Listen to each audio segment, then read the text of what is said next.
Pero operation let me cut you there. Yung mga electric cooperatives, may mga alam po ako ng mga lugar na may mga gusto pong pumasok na investors. Hindi lang po dahil may hawak ko po na prangkisa yung electric cooperative na yun. I mean, there's a lot.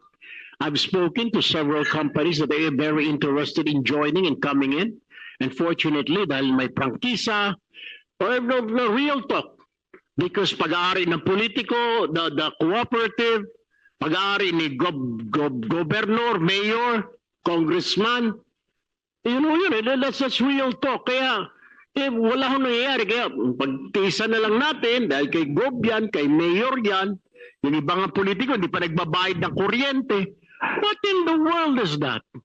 Pumapasan, yung ibang mga consumer, sinasagot niya dahil wala yung kita, dahil si mayor, si gobernador, hindi nagbabayad, so yung pasan-pasan ng tao. Yun po yung masakit eh. Mr. Chair, No matter how, kagaya po nito, we're talking, say, 2% lang ang non-technical loss, etc. 2% is 2%. The Filipino people are tired. Bakit mo kami sisingilin sa hindi namin nagamit, hindi namin kasalanan? Pwede pa ho ipaliwanag sa mga tao yung technical system loss. Nag-evaporate po yun eh. Mas madaling ipaliwanag mo tulad po ng yelo, di po ba? Maintindihan eh. Ang hindi po maintindihan ng mga kababayan natin, bakit ako magbabayad na ninakaw sa kumpanya na yan, ako ang sasagot? Parang ang excuse nila sa akin, sir, parang kuwan ho yan, sen eh.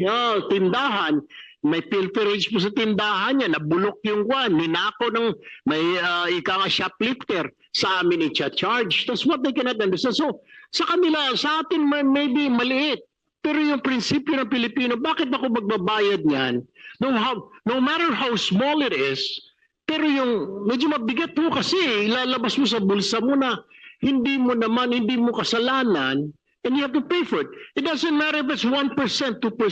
Pero yung prinsipyo po ng ordinaryong mamayan na magbabayad siya na hindi naman niya kasalanan.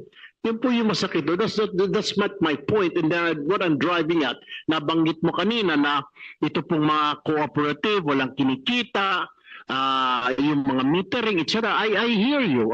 We studied that. My team did study that. And we're happy that you're helping us also in doing our research. Pero this is reality. Yung mga electric cooperatives po natin, owned by politicians. Diba, siguro dapat natin gumawa tayo ng batas na alisin na natin yan sa mga politiko na yan, di ba? Go ahead. Sir, if I may respond do sa... Totoo po yun. Naka-experience po kami nung bagong upo ako rito. Half of my time is how to manage mga politikong hindi nagbabayad.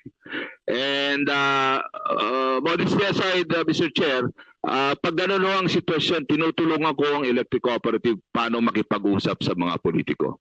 And so far, palagay ko halos ilan-ilan na lang or wala na ho siguro dahil si administrator na ho ang nakikipag-usap sa kanila na ikamamatay ng kooperatiba pag di kayo nagbayad. And they responded positively. So yun naman po sa bagay sa politiko. Pag may rumahong maulit ang aking direktiba sa kanila, putulan ninyo.